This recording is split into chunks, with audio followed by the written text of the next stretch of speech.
آج کی ویڈیو میں ہم دجال کے متعلق جانیں گے۔ دجال یہودیوں کی نسل میں سے ہوگا جس کا قد بہت بڑا ہوگا۔ دجال کا رنگ سرخ یا پھر گندمی ہوگا۔ جسم پر بے انتہا بال ہوں گے۔ دونوں پاؤں ٹیڑھے ہوں گے۔ دجال کی ناک چونچ کی طرح ہوگی۔ سر کے بال اپشوں کی طرح ہوں گے۔ دجال بائیں آنکھ سے کانا ہوگا۔ دجال کی آنکھ میں انگور کے بقدرے ناخنا ہوگا۔ اس کے ماتھے پر کاف فے رے لکھا ہوگا جسے ہر مسلمان آسانی سے پڑھ لے گا۔ ناظرین، اس کی آنکھ سوئی ہوگی مگر دل جاگتا رہے گا۔ شروع میں وہ ایمان و اصلاح کا دعویٰ لے کر اٹھے گا، لیکن جیسے ہی تھوڑے بہت متبعین اس کے ساتھ شامل ہو جائیں گے وہ نبوت اور خدائی کا دعویٰ کر دے گا۔ ناظرین، دجال کی سواری ہی اتنی بڑی ہوگی کہ اس کے دونوں کانوں کا درمیانی فاصلہ ہی 40 گز کا ہوگا۔ دجال ایک قدم تحت نگاہ مسافر کو طے کر لے گا۔ ناظرین، دجال ایک جھوٹا اور مکار ہوگا۔ اس کے پاس کلوں کے ڈھیر اور پانی کی نہریں ہوں گی۔ زمین کے اندر موجود خزانے بھی دجال کے ساتھ مل جائیں گے۔ جو قبیلہ اس کی خدائی پر ایمان لائے گا، دجال اس پر بارش برسائے گا جس کی وجہ سے کھانے پینے کی چیزوں کی پیداوار زیادہ ہوگی۔ درختوں پر بھی پھل آ جائیں گے۔ دجال کچھ لوگوں سے آ کر کہے گا کہ اگر میں تمہارے ماں اور باپ کو زندہ کر دوں تو تم ایمان لے آؤ گے؟ لوگ جواب دیں گے ہاں۔ پھر دجال کی شیطان ان لوگوں کے ماں باپ کی شکل اختیار کر لیں گے۔ بہت سے افراد ایمان سے ہاتھ دھو بیٹھیں گے۔ دجال کی رفتار آندھی کی طرح تیز اور بالوں کی طرح رواں ہوگی۔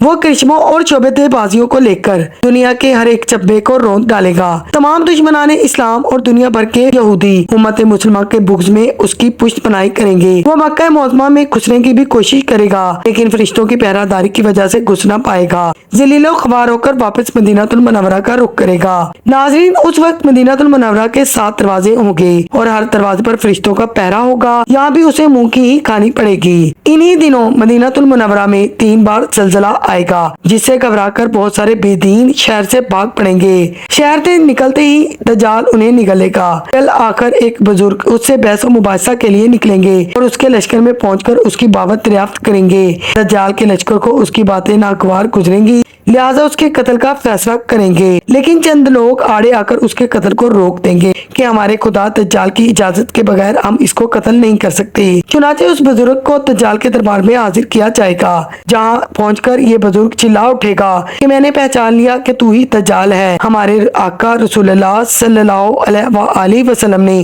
ہمیں تیرے ہی عروج کی خبر دی تھی۔ ناظرین، دجال اس بزرگ کی بات سن کر آپے سے باہر ہو جائے گا اور اس کے قتل کا حکم دے دے گا۔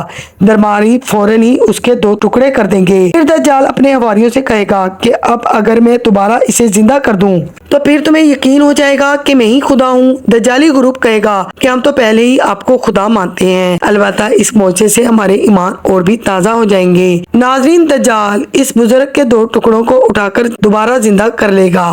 وہ بزرگ کہیں گے اب تو مجھے پکا یقین ہو گیا ہے کہ تو ہی دجال ہے۔ پھر وہ غصے میں لال پیلا ہو کر دوبارہ بزرگ کو ذبح کرنے کی کوشش کرے گا لیکن اس دفعہ اس کی طاقت کو سلب کر لیا جائے گا۔ دجال شرمندہ ہو کر بزرگ کو اپنی جہنم میں ڈال دے گا لیکن یہ آگ ان کے لیے ٹھنڈی اور گلزار ہو جائے گی۔ ناظرین، اس کے بعد وہ شام کا رخ کرے گا لیکن دمشق پہنچنے سے پہلے ہی حضرت امام مہدی آخر الزمان علیہ السلام وہاں تشریف لا چکے ہوں گے۔ دجال دنیا میں صرف 40 دن رہے گا۔ ایک دن 1 سال، دوسرا دن 1 مہینہ، تیسرا دن 1 ہفتہ کے برابر ہوگا، باقی معمول کے مطابق ہوں گے۔ ناظرین، امام مہدی علیہ السلام دمشق پہنچتے ہی جنگ کی تیاری شروع کر دیں گے لیکن بظاہر صورتحال دجال کے حق میں ہوگی کیونکہ وہ اپنے مادی و افرادی طاقت کے بلبوتے پر پوری دنیا پر اپنی دھاک بٹھا چکا ہوگا، اس لیے عسکری طاقت کے حساب سے اس کی شکست بظاہر مشکل ہوگی مگر اللہ تبارک و تعالیٰ کی تائید و نصرت کا تو سبھی کو یقین ہوگا۔ حضرت امام مہدی علیہ السلام اور تمام مسلمان